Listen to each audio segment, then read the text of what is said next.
त्रिकोणमिति में जब normal question आते हैं तो कोई दिक्कत नहीं होती। जब भी हमें एक्यूट एंगल पर क्वेश्चन मिलेगा, स्टैंडर्ड एंगल पर क्वेश्चन मिलेगा, हमें कोई आइडेंटिटी बेस्ड क्वेश्चंस मिलेगा, कॉम्प्लीमेंट्री पर क्वेश्चन मिलेगा, तो हमें कोई प्रॉब्लम नहीं होती है। लेकिन सबसे बड़ी प्रॉब्लम तब होती है जब मैक्सिमम और मिनिमम वैल्यू पूछा जाता है स्टेटमेंट के आधार पर। त्रिकोणमिति इक्वेशंस दिया जाएगा A sine theta, B cos theta के फॉर्म में, A tan theta, sec theta के फॉर्म में, और उस कंडीशंस में आपसे कहा जाएगा कि आप इसका मैक्सिमम और मिनिमम वैल्यू बताओ। और मैक्सिमम वैल्यू और मिनिमम वैल्यू पता करने के लिए हमें एंगल्स फोकस होना होता है कि सबसे बड़े वैल्यू को हम किस एंगल पर प्राप्त करते हैं, किस एंगल पर हम मिनिमम वैल्यू प्राप्त करते हैं, जोड़ने पर मैक्सिमम को क्या मैक्सिमम मिलेगा, घटाने पर मिनिमम को क्या मिनिमम मिलेगा। ये सब चीज़ें ही कन्फ्यूजन्स हैं। और अक्सर मैंने देखा है कि ये प्रश्न आपको बीपीएससी के एग्जाम्स में, सीटेट जूनियर के एग्जाम में, ऐसे स्टैंडर्ड एग्जाम में जो जूनियर लेवल की परीक्षा को कवर करते हैं, 6 to 8 को कवर करते हैं, 9 to 10 की परीक्षा में भी इस तरह के प्रश्न आपको देखने को मिलते हैं और अक्सर कन्फ्यूजन्स भी बनती है। मेरी कोशिश रहेगी इस वीडियो सेशन को अगर आप 5 से 10 मिनट तक देखते हैं तो आज मैं श्योर कर रहा हूँ कि मैक्सिमम और मिनिमम वैल्यू का जो कॉन्सेप्ट है वो क्लियर हो जाएगा, और जो इस पर होने वाले प्रश्न परीक्षा में जो पूछे जा सकते हैं वो भी आपको एकदम क्लियर दिखेंगे।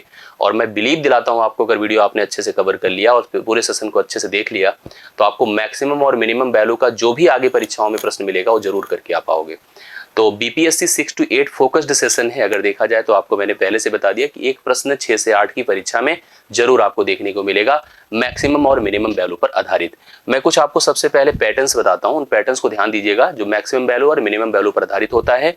इनके लिए कुछ आपको रूल्स तैयार करने होंगे। जैसे अगर कभी भी कोई समीकरण आपको A sine theta plus B cos theta के फॉर्म में लिखा है और आप नहीं भी लिखा तो उसको बनाएंगे, उसकी मैक्सिमम वैल्यू हमेशा plus under root A square plus B square होगी और minimum value minus under root A square plus B square होगी। इसको ध्यान दीजिएगा, ये पॉइंट कर लीजिएगा, नोट कर इसके चार्ट तैयार कर लीजिएगा। सेकेंड, अगर A sine square theta plus B cos square theta के फॉर्म में हो तो मैक्सिमम वैल्यू हमेशा ए होती है और मिनिमम वैल्यू हमेशा बी होती है, लेकिन इसकी दो कंडीशन मैंने लिखा है।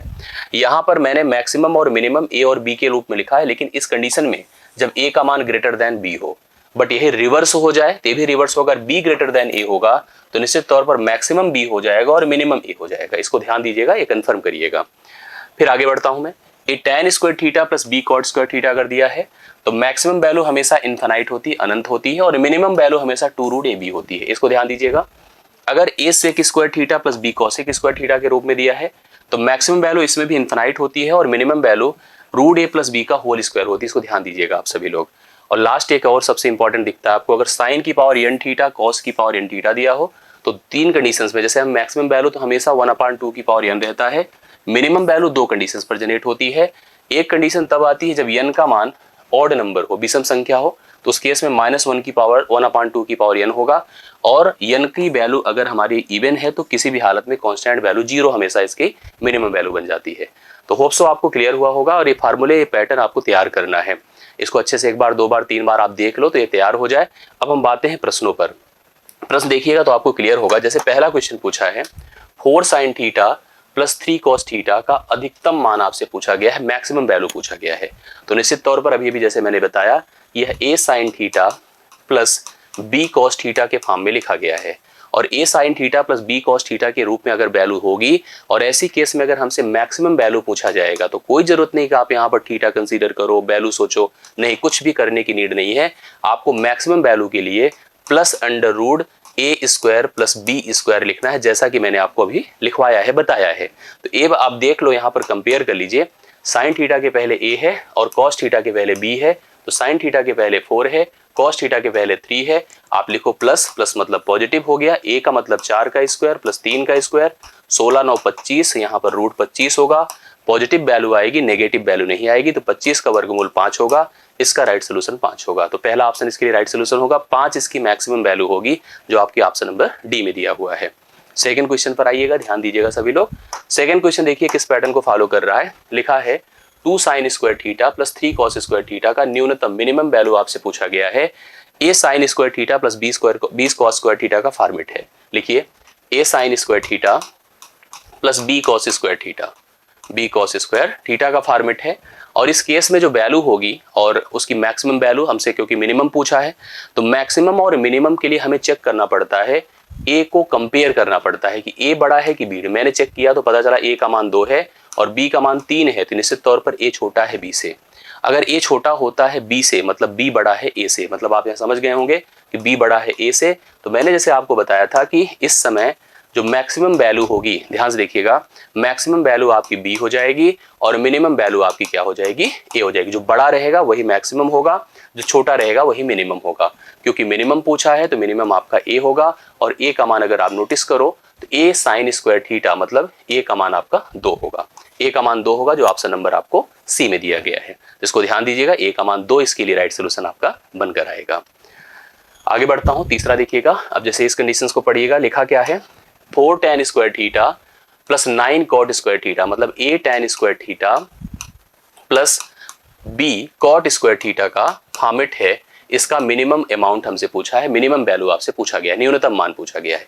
a tan square theta plus b cot square theta की वैल्यू है, और यहाँ पर आपको बताया था कि मैक्सिमम क्या होता है, हमेशा इनफाइनाइट होता है, और मिनिमम आप ध्यान दीजिएगा, मिनिमम के लिए यहाँ पर इसको फोकस करना होता है 2 रूट ab। क्या लिखना होगा, 2 रूट ab। तो आपको भी इसके लिए लिखना होगा 2 रूट ab। अब 2 रूट ab देखिए क्या बन जाएगा, a का मान अगर नोटिस करो तो a का मान 4 है और b का मान आपका क्या है, 9 है। तो हम भी क्या हमको फाइंड करना है, न्यूनतम, अर्थात हम लिखेंगे 2, 4 गुणे 9, 4 गुणे 9 36 होता है, 36 का वर्गमूल 6 होगा, 2 गुणे आप 6 कर दीजिए, तो 6 का 2 से गुणा करिए तो 12 आएगा। तो राइट सोल्यूशन इसके लिए सी ऑप्शन बनेगा। 12 इसके लिए राइट सोल्यूशन होगा। 12 आप 12 नोट कर सकते हैं कंफर्म आंसर के रूप में। तो आशा करता हूं कि चीजें समझ में आ रही होगी, और आ रही है तो आप वीडियो को लाइक जरूर कीजिएगा, बताइएगा जरूर कि आपको कंफर्म हुआ कि नहीं हुआ, और कोई डाउट हो आपके मन में वो भी जरूर कंफर्म करना। अगला देखिएगा, 4 sec square theta 9 cosec square theta, तो a sec square theta plus b cosec square theta का फॉर्मेट है। अब इसमें भी हमसे इसका न्यूनतम अर्थात मिनिमम वैल्यू हमसे पूछा गया है। आइए मिनिमम वैल्यू हम लोग बताते हैं कि मिनिमम वैल्यू क्या होगा। a sec square theta plus b cosec square theta के लिए आपको बताया था मैंने कि मैक्सिमम वैल्यू तो हमेशा कितनी होगी, बताएं, इनफाइनाइट होगी। इसको ध्यान रखिएगा, मैक्सिमम वैल्यू इनफाइनाइट होगी, लेकिन आप मिनिमम वैल्यू के लिए ध्यान दीजिएगा। मिनिमम वैल्यू यहाँ पर जैसे हमने आपको लिखाया होगा क्या, under root a plus under root b का होल स्क्वायर, ये आपको बताया था। और हमसे मिनिमम ही पूछा है, न्यूनतम ही पूछा है, तो हम लोग सबसे पहले ए बी निकाल लें और ए बी के रूट मान को लीजिए। जैसे आपसे कहा गया, देखिए ए का मान यहाँ पर 4 है, और बी का मान, जैसे आप देखिए ए का मान 4 है और बी का मान 9 है, तो हम लोग यहाँ पर ए का मान 4 आया, बी का मान 9 आया। अब जैसे हमको मिनिमम वैल्यू बताना है, तो मिनिमम में हम लिखेंगे रूट 4 का होल स्क्वायर प्लस रूट 4 प्लस रूट 9 का कंप्लीट होल स्क्वायर लिखना है। ध्यान दीजिएगा इस बात को, नहीं तो डाउट बने आपके मन में। रूट 4 प्लस रूट 9 का कंप्लीट होल स्क्वायर करना है। तो इसका मान 4 का 2 हो जाएगा, इसका मान 3 होगा, 2 3 5 का स्क्वायर करेंगे 25 आएगा। ऑप्शन नंबर डी इसके लिए राइट सोल्यूशन होगा। 25 आप लगाएंगे और इस प्रश्न का करेक्ट सम 25 हो जाएगा। आशा करता हूं ये भी आपको समझ में आया होगा। इसका देखिए 5वां नंबर, देखिए आपके सामने प्रश्न है, क्या लिखा है, साइन की पावर 5 थीटा कॉस की पावर 5 थीटा का मैक्सिमम वैल्यू पूछा, अधिकतम मान पूछा है। तो आप इसको किस फॉर्मेट में देख रहे हैं, साइन की power n theta into cos की पावर क्या है, n थीटा है, इसकी मैक्सिमम वैल्यू आपसे पूछा है।